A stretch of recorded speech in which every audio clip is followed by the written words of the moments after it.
бешеный кашель, который не дает ни спать, ни вообще прийти в себя. С такой жалобой на ночной кашель пришли ко мне несколько семей. Тонкость и суть этого вопроса заключается в том, что перед сном они приняли средство от кашля, которое на самом деле оказалось средством для кашля.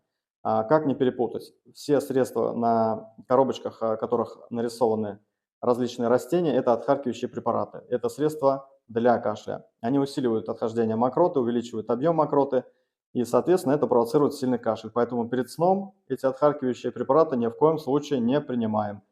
Только утром или максимум днем. На ночь ни в коем случае нельзя.